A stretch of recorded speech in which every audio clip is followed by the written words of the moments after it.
کمرے سے نکل کر سامنے لاؤنج سا بنا ہوا تھا۔ وہ جیسے ہی آگے بڑھی ساتھ والے روم سے اسے کوئی نکلتا ہوا محسوس ہوا، اس سے پہلے کہ وہ زمل پر حملہ کرتا۔ زمل نے ہاتھ میں پکڑا ڈیکوریشن پیس اس کے سر پر دے مارا تھا، مگر جیسے ہی اس کی نظر جازل پر پڑی وہ فوراً سے خجل ہوتی پیچھے ہوئی تھی۔ جازل کے ماتھے سے نکلتے خون کو دیکھتے ہی زمل کو ندامت اور شرمندگی نے آن گرا تھا۔ آئی ایم ریئلی سوری، مجھے لگا کسی نے مجھے کڈنیپ کر لیا، اس لیے میں نے اپنے بچاؤ کے لیے ایسا کیا۔ I am really very sorry. جازل کی ہچمکی نگاہوں سے گھورنے پر وہ جلدی سے بولی، کیپٹن زمل، آپ کوئی لڑکی نہیں، آرمی آفیسر ہیں، بنا سوچے سمجھے کسی پر اٹیک کرنا آپ کو بالکل بھی نہیں سکھایا گیا۔ جازل نے زمل کو شرمندہ دیکھ کر اندر ہی اندر مزے لیتے اسے مزید تنگ کرنا چاہا تھا، اور جان بوجھ کر اپنے ماتھے پر ہاتھ رکھتے اسے ظاہر کروایا تھا کہ جیسے اسے بہت درد ہو رہا ہے، کیونکہ زمل کا اس بات سے دھیان ہٹانا چاہتا تھا کہ وہ یہاں آئی کیسے، اور زمل اس وقت جازل کی باتوں میں بھی آ گئی تھی۔ اسے اندازہ نہیں ہو پا رہا تھا کہ وہ کیسے یہاں تک پہنچی ہے، لیکن وہ اسے جان بوجھ کر تنگ کرنے کی کوشش کر رہا تھا۔ میں مانتی ہوں میں نے غلط کیا، مگر آپ کا خون بہہ رہا ہے، آپ پلیز یہاں بیٹھ جائیں، میں بینڈیج کر دیتی ہوں۔ زمل نے جازل کے ماتھے سے قطرے کا خون کا قطرہ ٹپکتے دیکھ کر فکر مندی سے کہا، اس پر جازل پوری تابعداری کے ساتھ سامنے پڑے صوفے پر جا بیٹھا تھا، اور زمل اس کے اشارے پر جلدی سے دراز سے فرسٹ ایڈ باکس نکال لائی تھی۔ زمل جازل کے قریب تھوڑا سا اوپر جھکتے ہوئے روئی سے اس کا زخم صاف کرنے لگی تھی۔ جب جازل آنکھیں بند کیے زمل کی قربت کی خوشبو محسوس کرتا کسی اور ہی دنیا میں جا پہنچا تھا۔ کیا بہت زیادہ درد ہو رہا ہے؟ زمل کی آواز پر جازل چونکے اور آنکھیں کھول کر اس کی طرف دیکھا۔ جازل کی خمار آلود نگاہوں کو دیکھتے زمل فوراً سے پیچھے ہٹی تھی۔ اسے آج جازل کے انداز بدلے سے لگ رہے تھے، جب اچانک اس کے دماغ میں پھر سے اپنے یہاں ہونے کی وجہ گھوم گئی، اور اس نے شکی نگاہوں سے جازل کی طرف دیکھا۔ میں تو ہاسپٹل میں تھی نا، تو پھر یہاں کیسے پہنچی؟ زمل کے انداز پر جازل نے مسکراتے ہوئے کندھے اچکائے تھے۔ آپ کو پتہ ہونا چاہیے یہ بات، میں آپ کا باڈی گارڈ تھوڑی نہ ہوں۔ جازل کا لہجہ اب بھی شریر تھا۔ میجر جازل ابراہیم، زیادہ معصوم بننے کی ضرورت نہیں ہے۔ جتنا مجھے یاد ہے میں لاسٹ ٹائم ہاسپٹل میں آپ کے ساتھ ہی بیٹھی تھی، اور ہاں آپ نے مجھے جوس دیا تھا۔ ایسا کیا ملایا تھا اس میں کہ مجھے کچھ یاد ہی نہیں، اور میں یہاں پہنچ گئی۔ زمل ہاتھ سینے پر باندھے اسے گھور رہی تھی، جو اب مزے سے صوفے کی بیک سے ٹیک لگا کر بیٹھ گیا تھا۔ کیپٹن زمل، جازل آپ کی کل کی حالت دیکھتے مجھے ایسا کرنا پڑا، ورنہ آپ کی ضد کے آگے کسی کی چلتی کہاں ہے؟ بالکل ٹھیک سمجھا آپ نے، میں نے خود ہی آپ کے جسم میں نیند کی دوا ملائی تھی تاکہ آپ کچھ دیر آرام کر سکیں اور خود تھکا کر بیمار ہونے کا سوچے نہ ہونے پائے۔ جازل کی بات اور ڈٹھائی پر زمل جیبھ بھر کر تپی تھی، جو اپنی حرکت پر شرمندہ ہونے کے بجائے مزید چوڑا ہو رہا تھا۔ واہ، اور اس کے علاوہ آپ کی اس ذہانت پر بھرپور دماغ میں کوئی اور آئیڈیا نہیں آ سکا؟ مجھے لگا کہ شاید سٹارٹ میں مجھ سے آپ کو پہچاننے میں غلطی ہوگی، اس لیے ایک شریف انسان سمجھ کر آپ سے نکاح کے لیے راضی بھی ہوگی، مگر واقعی ہو تو چھچورے کے چھچورے ہی۔ واہ، زمل غصے سے اسے باتیں سناتی وہاں سے جانے لگی تھی، جب جازل نے آگے ہوتے اس کی کلائی تھام کر ہلکا سا جھٹکا دیتے اس کی طرف کھینچا تھا، جبکہ اگلے ہی لمحے زمل اس افتاد پر سنبھلنے کی کوشش کے باوجود بھی جازل کو گود میں جا گری تھی۔ یہ کیا بےہودگی ہے، آپ کو شرم آنی چاہیے ایسی حرکت کرتے ہوئے۔ زمل کا غصہ مزید بڑھا تھا، جبکہ جازل بہت ہی پرسکون انداز میں بیٹھے اسے اپنی ہی باہوں میں قید کیے ہوئے تھا۔ اسے زمل کی کوئی بات بھی بری نہیں لگ رہی تھی، کیونکہ وہ پہلے سے ہی جانتا تھا کہ زمل کا یہی ری ایکشن ہوگا۔ اس نے یہ سب صرف زمل کی فکر میں کیا تھا، مگر اب اس کا دل زمل چڑی کو تنگ کرنے کا تھا۔ زمل نے پیچھے ہونا چاہا، مگر جازل نے اپنی گرفت کو مضبوط کر لیا تھا۔ ہمیشہ آپ نے مجھے چھچورا کہا، کیوں نہ آج واقعی تھوڑا سا چھچورا پن دکھا دوں، اور اب تو آپ کے ساتھ چھچوری حرکتیں کرنے کا حق بھی حاصل ہے مجھے۔ جازل نے زمل کا چہرہ تھوڑی سے پکڑ کر اوپر کرتے ہوئے اپنے مزید قریب کیا تھا۔ زمل اس کی حرکتوں پر دانت پیس کر رہ گئی تھی، وہ اچھے سے سمجھ رہی تھی اسے جان بوجھ کر تنگ کر رہا تھا۔ اب آپ بھول رہے ہیں کہ میں کوئی عام لڑکی نہیں ہوں، میرے ساتھ آپ اتنی آسانی سے اپنی یہ چھچوری حرکتیں بھی نہیں کر سکتے، ورنہ میں آپ کے ماتھے پر دوسری سائڈ پر بھی یہ ڈیزائن بنا دینا ہے۔ زمل کے دھمکی امیز لہجے پر انداز پر جازل کا زوردار کہکا برآمد ہوا۔ زمل مسلسل جازل کی گود سے اٹھنے کی کوشش میں تھی، ہر بار جازل اس کی کوشش کو ناکام بنا دیتا تھا۔ اوکے، تو خود کو پروو کریں اور میرے حساب سے نکل کر دکھائیں۔ زمل کا سرخ پڑتا چہرہ دیکھ کر جازل کا لہجہ شریر ہوا تھا۔ اس وقت جو ان دونوں کی پوزیشن تھی اور جیسے وہ بچوں کی طرح لڑے تھے، کوئی بھی انہیں دیکھ کر نہیں کہہ سکتا تھا کہ وہ سیکرٹ سروسز کے اعلیٰ عہدوں پر فائز آفیسرز ہیں۔ جازل لیٹنے کے انداز سے صوفے پر بیٹھا ہوا تھا، اور زمل اس کی اوپر گری مکمل طور پر اس پر جھکی ہوئی تھی۔ جب وہ اٹھنے کی کوشش کرتی، جازل اپنی ٹانگ ڈھیلی کر دیتا، اور زمل دوبارہ اوپر پھسل کر اوپر گر جاتی۔ زمل نے ایک بار پھر اس کے حصار سے نکلنے کی کوشش کی تھی جب جازل کی وہی حرکت دہرانے پر زمل توازن برقرار نہ رکھتے جازل کے سینے پر جا گری تھی۔ اچانک اتنے قریب آ جانے پر دونوں اپنی جگہ ساکت ہوئے تھے۔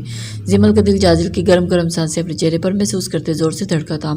زمل کو اپنے اتنے قریب دیکھ کر جازل نے بے خود سا ہوا تھا اور اسی کے زیر اثر جازل کے ہونٹوں سے زمل کی تھوڑی کچھ ہوا تھا۔ جازل کے لمس پر زمل اپنی سانسیں روکتی ہوئی محسوس ہوئی تھی۔ مذاق میں سین ہی بدل چکا تھا جب جازل کی گرفت ڈھیلی پڑی تھی اور جس کا فائدہ اٹھاتے زمل جلدی سے اس کے حصار سے نکلی اور واپس روم کی طرف بڑھ گئی تھی۔ دروازہ بند کر کے اس کے سر ٹکائے اس نے اپنی سانسوں کو اعتدال پر لانا چاہا تھا اور اس کی فیلنگز بہت عجیب ہو رہی تھی جنہیں وہ سمجھنے سے قاصر تھی۔ باہر جازل مزے سے بیٹھا تھا، ابھی تھوڑی دیر پہلے رونما ہونے والے واقعے انجوائے کر رہا تھا۔ ماروش کو ایسے ہی بے سود پڑے 2 ہفتے ہو چکے تھے۔ زینب بیگم اور باقی گھر والے دن بھر اس کے پاس ہوتے اور ارتضیٰ اپنی اتنی مصروفیات میں سے ٹائم نکال کر 2 دن میں کافی دفعہ چکر لگا لیتا تھا اور رات کو سب گھر والوں کو واپس گھر بھیج دیتا تھا۔ پوری رات وہ ماروش کو دیکھتے جاگتے گزار دیتا تھا۔ آج بھی ایسا ہی تھا۔ ارتضیٰ ماروش کے بیڈ کے قریب چیئر رکھ کر بیٹھ گیا تھا جبکہ ماروش ویسے ہی ہر ایک سے غافل تھی۔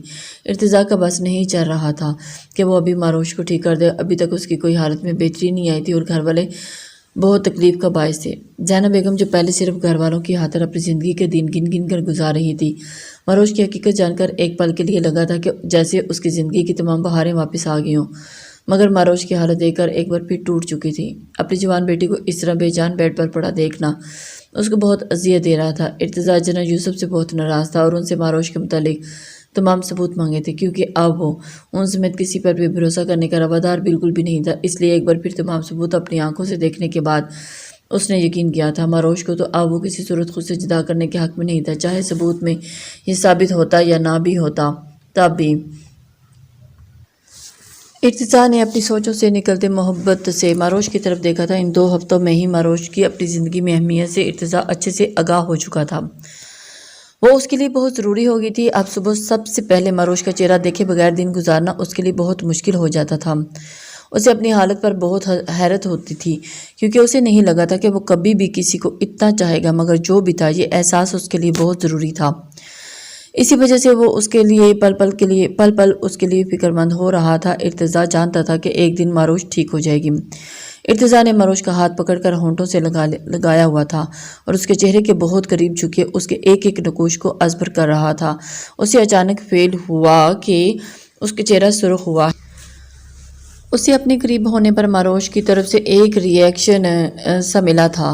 ارتضیٰ کچھ سمجھ نہیں پایا تھا کہ ایسا ہوا ہے یا صرف اس کا وہم تھا، مگر جو بھی تھا اس کے لیے بہت خوشی کا باعث تھا۔ ارتضیٰ نے فوراً بیڈ سے اس کے قریب بیٹھتے اس پر جھک کر اس کے گال پر اپنے پرشدت لب رکھ دیے تھے۔ اب کی بار ماروش کے چہرے کی سرخی میں مزید اضافہ ہوا تھا۔ ارتضیٰ کے چہرے پر زندگی سے بھرپور دلکش مسکراہٹ کھل گئی تھی۔ ماروش اسے اتنی شدت سے چاہتی تھی کہ اس حالت میں بھی اس کی اپنی قریب موجودگی محسوس کر پا رہی تھی، کیونکہ ارتضیٰ سکندر نہیں جانتا تھا کہ ماروش نے اس سے محبت نہیں عشق کیا تھا اور اس کی نفرت کے باوجود اسے چاہا تھا، اس کے لیے تڑپی تھی۔ ارتضیٰ اس کو دیکھ کر حیران ہوا تھا۔ اسے اپنی قسمت پر رشک آیا تھا کہ یہ لڑکی اسے اتنا چاہتی ہے۔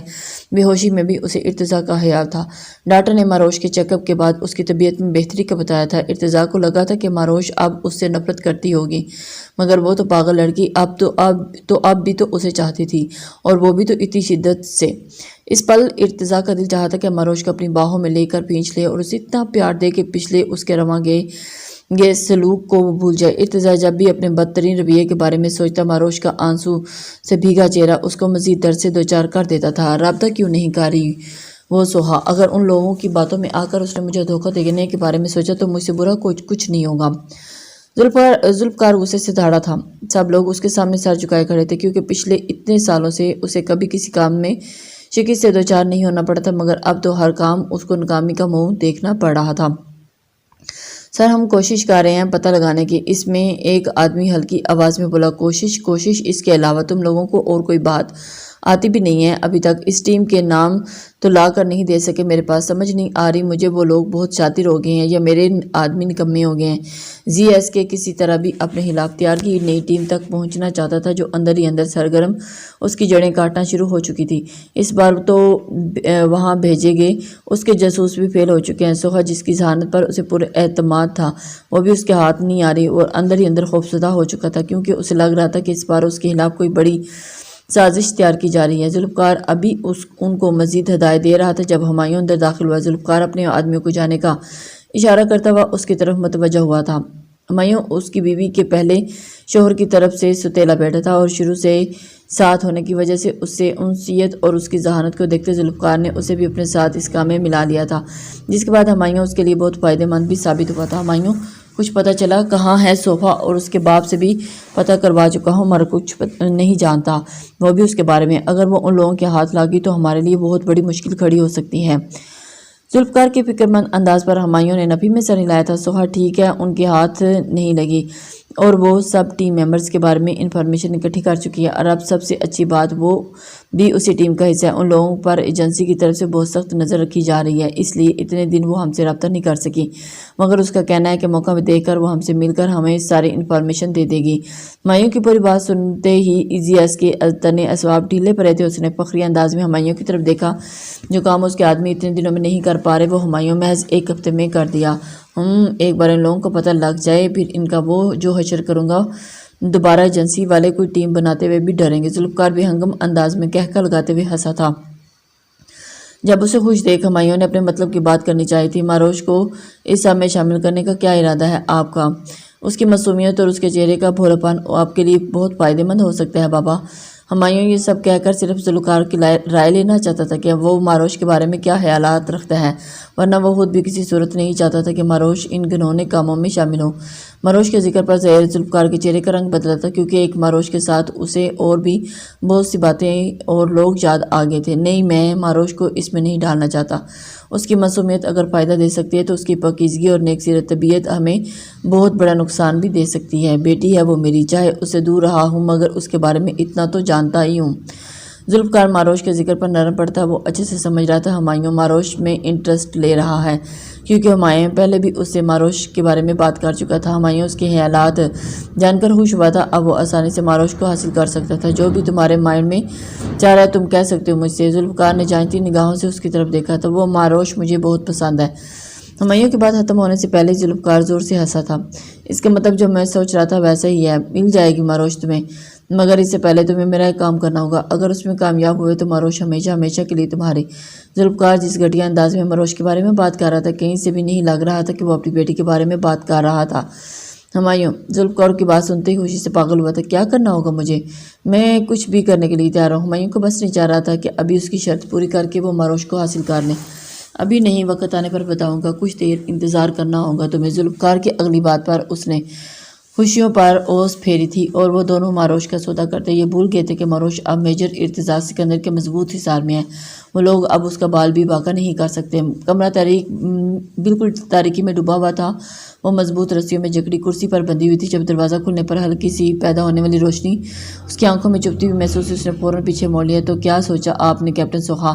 آپ نے لیڈر سے غداری کر کے اس پاک سرزمین کا قرض چکانا ہے یا اندرودوں کا ساتھ دیتے اپنی آخرت خراب کرنا چاہتی ہو؟ ارتضیٰ کی گمبھیر آواز کمرے میں گونجی تھی، جس پر سوہا نے اپنا جھکا سر اٹھا کر ارتضیٰ کی طرف دیکھا تھا۔ اسے ابھی تک یقین نہیں آ رہا تھا کہ اپنی اصلیت سامنے آ جانے کے باوجود بھی ان لوگوں نے اب تک اسے زندہ رکھا ہوا تھا، اور سب سے بڑی بات اس کی عزت ابھی بھی محفوظ تھی۔ اتنا اچھا سلوک تو ان کے ہاں اپنے ساتھیوں سے نہیں کیا جاتا جتنا یہاں مجرموں سے کیا جا رہا ہے۔ اس کے دل میں ارتضیٰ کے لیے عزت اور جذبات بڑھ گئے تھے، اور جو اس کے پاس کتنی بار آ چکا تھا، مگر ایک بار بھی اس نے سوہا کی طرف غلط نگاہ سے نہیں دیکھا تھا۔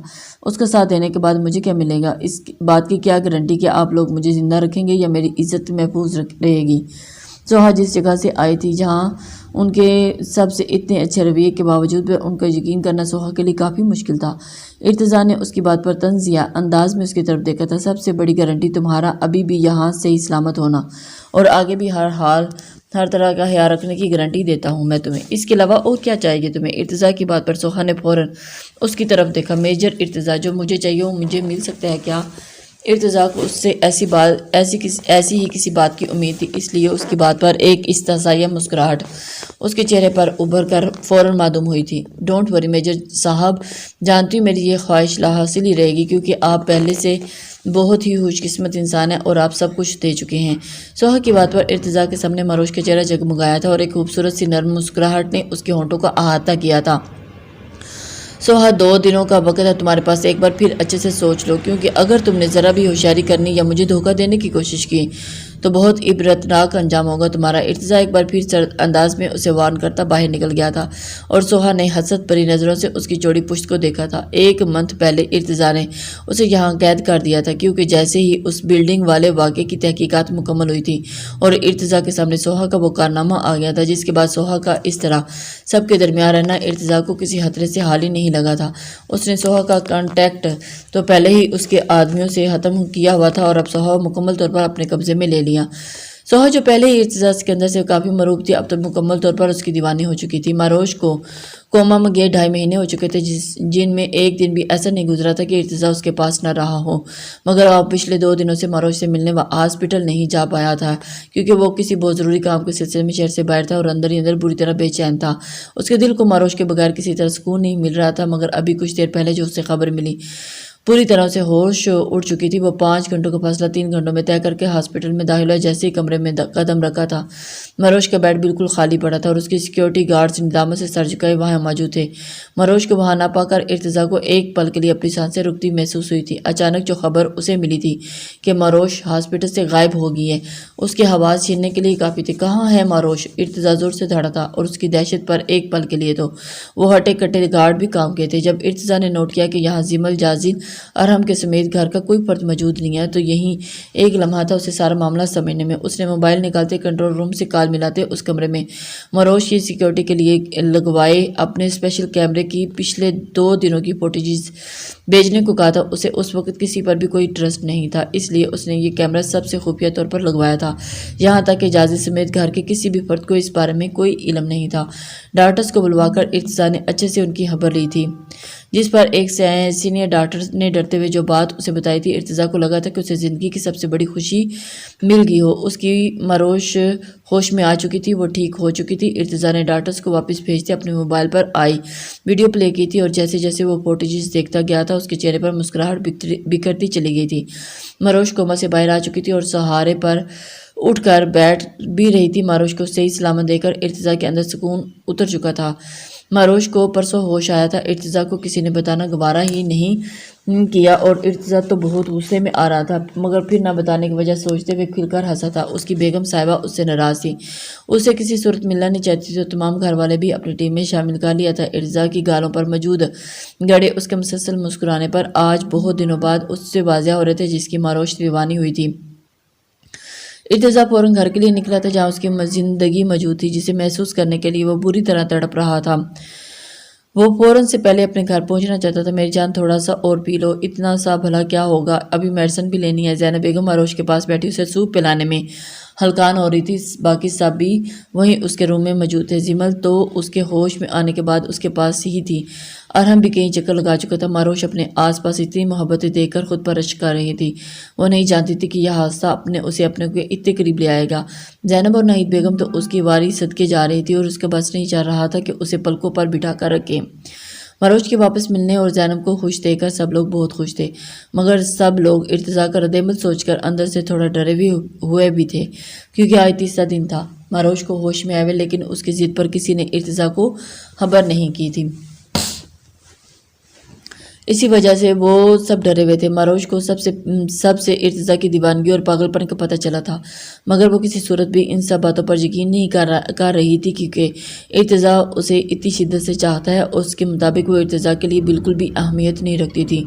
ہاں، یہ ضرور ہو سکتا ہے کہ اسے ہمدردی کے ناطے اور ماروش کے سامنے آنے والے اپنے رشتے کی وجہ سے کچھ بدلا ہو، مگر وہ سب ہرگز محبت اور دیوانگی نہیں ہو سکتی کیونکہ ارتضیٰ کے مطابق وہ ایک غدار کی بیٹی تھی جو کبھی بھی کسی وقت اسے دھوکہ دے سکتی تھی، تو اب کیسے وہ اسے قبول کر سکتا تھا؟ ماروش کو لگ رہا تھا کہ یہ سب صرف اس کے اپنے گھر والوں کی خوشی کی خاطر کر رہا ہے۔ ماما بس پلیز، اگر آپ لوگ اسی طرح مجھے کھلاتے رہے تو بیڈ سے اٹھنے تک میں نے موٹی ہو جانا ہے۔ ماروش کے منہ وہ سونے پر زینب بیگم نے محبت پاش نظروں سے دیکھتے ہوئے اس کا ماتھا چوم لیا تھا اور اس کی نظروں کی پیاس بجھ نہیں رہی تھی۔ بھابی فکر مت کریں، آپ بھیا پھر بھی آپ سے شادی کر لیں گے۔ منیزہ نے اسے چھیڑنے کے لیے جان بوجھ کر بھابی کا لفظ استعمال کیا تھا جب ماروش کا دل اس سے دشمن جانا کے ذکر پر ہی زور سے دھڑکنے لگا تھا۔ اسے اب اس سب کی باتیں جھوٹ لگ رہی تھی کیونکہ ہوش میں آئے اسے آج 3را دن تھا اور میجر ارتضیٰ سکندر نے اس کی کوئی خیر خبر ہی نہیں لی تھی اور مجھے نہیں شادی وادی کسی بھی کھڑو سے۔ مروش نہید بیگم کے کندھے پر سار رکھے پیچھے ہوئی تھی جب اس کھڑوس کے کہنے پر وہاں موجود تمام نفوس کے چہروں پر مسکراہٹ بکھر گئی تھی۔ نہیں پپھو، ہمارے چاچو تو بہت اچھے ہیں، ہاں کبھی کبھی غصہ کرتے ہیں، لیکن اگر آپ ان کو پیاری سی کسی کرو گی تو وہ بالکل ٹھیک ہو جائیں گے۔ او میں اور ہادی تو یہی کرتے ہیں، طلحہ بہت ہی سمجھداری سے اسے بتا رہا تھا۔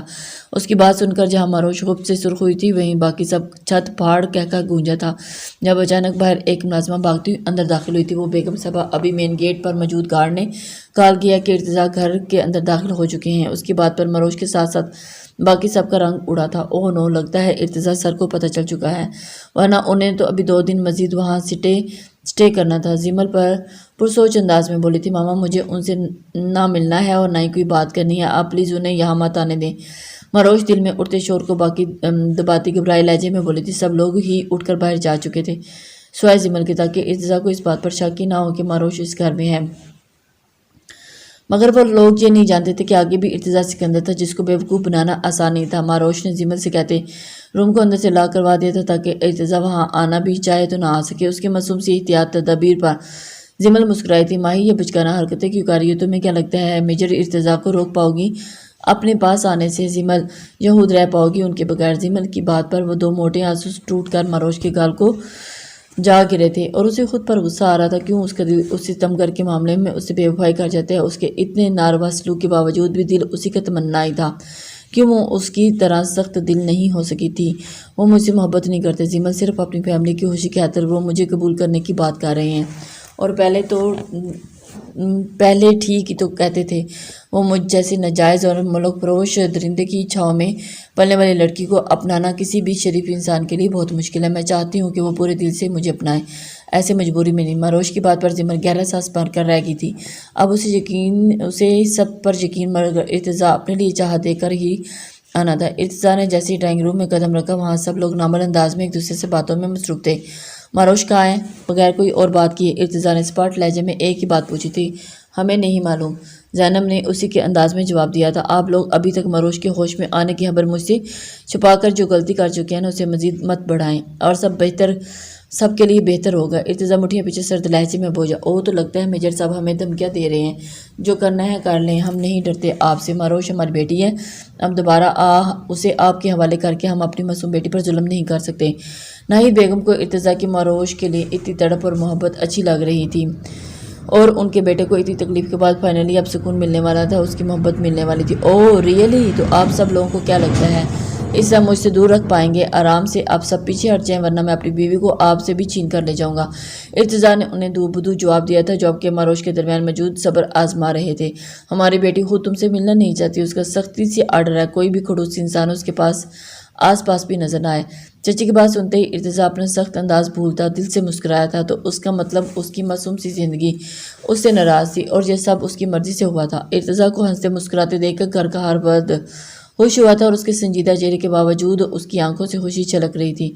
تو اس کا مطلب آپ لوگ میری بیوی کو میرے حوالے نہیں کریں گے؟ ارتضیٰ نے سوالیہ انداز میں اپنے تمام فیملی ممبرز کی طرف دیکھا تھا جن پر چند دنوں کے اندر ہی مروش کے دل مو لینے والی شخصیت کا جادو چل چکا تھا۔ وہ تھی ہی اتنی پیاری اور اچھی، کیسے نہ قریب ہوتے وہ سب اس کے۔ جی بالکل، اور ہاں آپ اپنی شادی کو جاری ہی رکھیں، کسی پر ترس کھا کر اسے ختم کرنے کی ضرورت نہیں۔ زینب بیگم کی بات پر ارتضیٰ کا کہکہ بلند ہوا تھا۔ وہ اچھے سے سمجھ گیا تھا کہ یہ کس کے الفاظ ہیں۔ اوکے، آپ سب نے جو کرنا ہے کر لیا، اب جو میں کروں گا اس پر میں کسی کو بھی اعتراض نہیں ہونا چاہیے، اور ہاں میری شادی کی تیاریاں جو روک دی گئی تھی وہ دوبارہ سے شروع کر دی جائیں، کیونکہ اب میں کسی کی خاطر زیادہ ویٹ نہیں کر سکتا۔ ارتضیٰ ان سب کو مصنوعی دھمکی دیتے آخر میں آنکھوں میں شرار لیتا بولتا تو اپنے کمرے کی طرف بڑھ گیا تھا، کیونکہ ناہید بیگم نے اسے آنکھوں سے اس وقت مروش سے نہ ملنے کی درخواست کی تھی، اور باقی سب کا اندازہ بھی کچھ ایسا ہی تھا، کیونکہ مروش نے نور پیلس میں آنے کی شرط بھی یہی رکھی تھی کہ وہ لوگ ارتضیٰ سامنے نہیں آنے دیں گے۔ جب ان سب کی ریکویسٹ پر ارتضیٰ نے دل پر پتھر رکھتے ابھی مروش کی طرف جانے کا ارادہ ترک کر دیا تھا۔ کیا ہوا ارتضیٰ، سب خیریت ہے نا؟ جائزل نے ارتضیٰ کی 5 مس بیل دیکھ کر جلدی سے کال بیک کی تھی۔ خیریت تو تمہاری کل نہیں ہوگی، اور تم نے سب کے ساتھ مل کر جو غداری کی ہے نا اس کی سزا تو بعد میں ملے گی، مگر ابھی فوراً یہاں اپنی بیوی کو لے کر جاؤ۔ دن میں اپنے گھر والوں کی وجہ سے میں نے دل پر جبر کر لیا؟ بالکل بھی نہیں۔ ارتضیٰ کی تڑپ پر جائزل مسکرائے بغیر نہیں رہ سکا تھا۔ بہت مزہ آ رہا ہے میجر ارتضیٰ سکندر کے یہ دیوانوں والا روپ دیکھ کر، اور تو میں جاؤں؟ مگر میری بیوی تمہاری بیوی کے ساتھ بالکل معصوم بھی نہیں ہے۔ اس کے جو وہاں سب کے سامنے مجھے بے عزت کرتے میرے ساتھ آنے کا انکار کر دیا تو ویسے بھی ناراض ہے وہ۔ جازل بے چارگی سے بولا تھا، شرم کرو اور اپنی حرکتیں ٹھیک کرو، اتنے بڑے آفیسر ہو کر بیوی سے بات کرنے سے ڈرتے ہو۔ ارتضیٰ نے اس کا مذاق اڑایا تھا جس کو انجوائے کرتے جازل بھی ہنسا تھا اور کچھ دیر میں وہاں پہنچنے کا کہتا ہوا فون بند کر دیا تھا۔ زمل ماروش کے کمرے میں پانی لینے کے لیے جا رہی تھی جب کوریڈور سے گزرتے کسی نے اسے بازو سے پکڑتے اپنی جانب کھینچا تھا اور اس سے پہلے زمل سچویشن سمجھتی جازل نے اسے سنبھلنے کا موقع دیے بغیر ہی اپنی باہوں میں قید کر لیا تھا۔ اتنی بے رخی بھی ٹھیک نہیں ہوتی، مائی بیوٹیفل لیڈی۔ جازل نے اس کے کان کی لوگوں کو لبوں سے چھوتے ہوئے ہلکی سی سرگوشی کی تھی۔ جازل کو محسوس کرتے زمل کی سانسیں منتشر ہوئی تھی۔ اس دن کے بعد وہ جازل کے سامنے آنے سے مکمل گریز کرتی تھی۔ اسے اپنے دل کی حالت کچھ گڑبڑ محسوس ہوئی تھی اور وہ ماروش کی حالت دیکھ کر اس جان لیوا کام میں پڑنا ہی نہیں چاہتی تھی، مگر وہ بات اس سے انجان تھی کہ ایک ایسا اندیکھا جذبہ جس سے وہ خود کو محفوظ رکھنا بہت مشکل ہے۔ Major جازل please. زمل اس کے حصار سے نکلنے کی تگدو کرتی بمشکل بولی تھی، ورنہ اس کی دھڑکنوں کی آواز اپنے کانوں میں سنتے اس کا دل اپنا دل پگھل رہا تھا۔ کیپٹن زمل، کیا میں اتنے دنوں سے آپ کی گریز کی وجہ جان سکتا ہوں؟ جازل نے زمل کی کمر پیچھے دیوار کے ساتھ ٹکاتے اس کے اوپر جھکتے اس کی آنکھوں میں جھانکا تھا۔ ایسا کچھ نہیں ہے، میں بہت بیزی تھی اور ماروش کی وجہ سے پریشان تھی، اس کے علاوہ کوئی بات نہیں۔ زمل نے نظریں چراتے ہوئے جواب دیا تھا، کسی بھی طرح جازل کی طلسماتی نگاہوں کے حصار سے میں نہیں آنا چاہتی تھی۔ جازل اس کے انداز دیکھ کر مسکرایا تھا، ریئلی؟ مطلب میری اس دن والی حرکت بری نہیں لگی تھی؟ آپ کو دوبارہ ایسے کرنے کی اجازت ہے؟ جازل کا اشارہ جوس میں دعا ملانے کے ساتھ ساتھ زمل کو کس کرنے کی طرف بھی تھا۔ اسے زمل کی تھوڑی کو انگلی سے چھوا تھا۔ دیکھیں مسٹر جازل، آپ زیادہ فری ہو رہے ہیں، آپ بھول رہے ہیں کہ ہمارے درمیان ایک کانٹریکٹ ہوا تھا۔ زمل خود کو اس کے آگے کمزور پڑتا دیکھ کر جو منہ میں آیا تھا بول گئی تھی۔ جب اس کے سنجیدہ انداز پر جازل چونکا تھا، اسے لگا تھا کہ زمل اس جیسی فیلنگز کا ہی شکار ہے، مگر زمل کا سپاٹ انداز دیکھ کر جازل پیچھے ہٹا تھا۔ زمل نے جازل کے پیچھے ہونے پر سر اٹھا کر اسے دیکھا اور پھر آنکھوں میں موجود پہلے والی شریر مسکراہٹ اب ختم ہو چکی تھی۔ آئی ایم سوری، مجھے واقعی اپنی حد نہیں بھولنی چاہیے تھی۔ جازل زمل کو اپنے حصار سے آزاد کرتا وہاں سے نکل گیا تھا۔ زمل کا اس کا یوں دور جانا اور اپنا روڈ لہجہ اچانک بہت برا لگنے لگا تھا، اسے ایسا نہیں کرنا چاہیے تھا۔ وہ پانی کی بوتل پاس پڑے ٹیبل پر رکھتی باہر کی طرف بڑھ گئی تھی۔ ارتضیٰ نے نیم تاریکی میں ڈوبے کمرے میں قدم رکھا تھا جہاں اس کی عزیز ہستی موجود تھی۔ یہاں آنے سے پہلے زینب اور نہید نے اسے ماروش کے حوالے سے بہت ساری ہدایات کی تھی۔ وہ اچھے سے جانتی تھی کہ ارتضیٰ کے غصے کو اس لیے ماروش کو ہر بات کا تحمل سے سننے کا کہا گیا تھا اور اسے کیونکہ ماروش نے اسے ان سب کو منع کیا تھا وہ کسی صورت ارتضیٰ کا سامنا نہیں کرنے چاہتی، مگر وہ شاید یہ بھول گئی تھی کہ ارتضیٰ کی بےتاب نظروں سے بیڈ پر لیٹے نازک وجود نفرت برداشت کرتی آئی تھی اور وہی نفرت اب شدید محبت میں تبدیل ہو کر پچھلے کئی دنوں سے اسے سلگائے ہوئے تھی۔ کمرے میں مدن سی چاند سی روشنی پھیلی ہوئی تھی جس کی وجہ سے ماروش کی دھوتیا رنگت مزید دھمک رہی تھی۔ ماروش پوری طرح گردن تک کمبل میں لپیٹی ہوئی تھی اور اس کی ایک کلائی کمبل سے باہر تھی جس پر ابھی بھی پٹی بندھی ہوئی تھی اور ماتھے پر بھی چوٹ کا نشان تھا۔ ارتضیٰ کتنی دیر اس کا ایک ایک نقش آنکھوں میں جذب کرتا ہوا اور بے اختیار ہوتے ہوئے اس کے پیشانی پر لب رکھ دیے تھے۔ اس نے ماروش کے پاس لیٹتے اس کا سر اپنے سینے پر رکھ لیا تھا اور اس کی کمر کے گرد بازو لپیٹتے اسے نرمی سے خود میں پینچا تھا۔ ارتضیٰ کے انداز میں فکر اور احتیاط کٹ کٹ کر بھری ہوئی تھی اور اسے اتنی نرمی سے چھو رہا تھا جیسے وہ کوئی کانچ کی گڑیا کہیں ٹوٹ نہ جائے۔ ماروش نے کسمساتے ارتضیٰ کا گال دبوچتے ہوئے اسے مزید اس کے قریب ہوئے اس کی گردن میں اپنا منہ چھپا لیا تھا جیسے اسے نیند میں بھی ارتضیٰ کا لمس محسوس ہو رہا ہو اور وہ اس کی قربت میں سکون محسوس کر رہی تھی۔ ارتضیٰ نے ماروش کو محبت پاش نظروں سے دیکھا جو اب بالکل اس کے ساتھ چپک کر سو چکی تھی۔ ارتضیٰ کو ایسا لگا جیسے اسے ہمیشہ سے روٹھنا اپنے سکون مل گیا ہو۔ ماروش کا نرم گرم وجود اسے زندگی کا خوشگوار احساس بخش رہا تھا۔ اسے خود پر جی بھر کر غصہ آ رہا تھا۔ اس نے کتنی بار دھتکارا تھا ماروش کو جو صرف پیار اور محبت کے قابل تھی، جس کا کبھی بھی کہیں کسی بات میں کوئی قصور رہا ہی نہیں تھا۔ ارتضیٰ نے جھک کر اس کے بالوں پر ہونٹ رکھے تھے جو دوائیوں کے زیر اثر نیند میں ہی تھی اور نہیں جانتی تھی کہ جس گھڑو اس کے سامنے بھی نہیں آنا چاہتی تھی اس وقت اس کی باہوں میں سمٹی ہوئی تھی۔ ماروش کی سانسیں ارتضیٰ کو اپنی گردن پر محسوس ہو رہی تھی اور اس کے نازک سے ہاتھ کی گرفت ابھی بھی ارتضیٰ کی کالر پر تھی۔ ایک لمحے کے لیے بہت دلکش مسکراہٹ ارتضیٰ کے لبوں کا احاطہ کیا تھا۔ ارتضیٰ سکندر کے گریبان تک پہنچنا ناممکن تھا اور اس کی لاڈلی بیگم صاحبہ نیند میں بھی اسے دبوچے ہوئے تھی۔ ارتضیٰ نے اس کے ہاتھ کو ہلکے سے چوما تھا اور اس کا چہرہ سیاہ زلفوں میں چھپاتے ہوئے پرسکون سا آنکھیں موند گیا تھا جس سکون کے لیے وہ سالوں تڑپا تھا۔ کیا کروں میں، کیسے بتاؤں ارحم کو اپنی فیلنگز؟ اس سے پہلے کہ ارحم مجھے خود سے دور کرنے کے لیے کوئی انتہائی قدم اٹھائے۔ مجھے انہیں بتانا ہوگا کہ میں ان سے بہت پیار کرتی ہوں اور کسی صورت بھی ان سے علیحدہ نہیں ہونا چاہتی۔ رحاب کمرے میں کب سے چکر کاٹتی ہلکان ہو رہی تھی، مگر کچھ سمجھ میں نہیں آ رہا تھا کہ وہ جب ارحم سے پیار کا ناٹک کرنا تھا تو اس سے کتنے آرام سے ارحم کو ہر بات کہہ دی تھی، مگر اب جب سچ میں اس کے لیے فکر کرنے لگی ہوں تو کچھ بھی بولنے کے لیے اس کی جان عذاب لیوا ثابت ہو رہی تھی۔ وہ مروج سے مل کر اسے معافی مانگ چکی تھی، مگر ارحم کی طرف سے ابھی بھی سزا ختم نہیں ہوئی تھی۔ وہ گھر میں بہت کم آتا تھا، اگر آتا بھی تھا تو کوئی بھی بات کرتا۔ رحاب اب اسے تنگ آ چکی تھی، اس سے سائمہ بیگم بھی کمرے سے نکل کر سامنے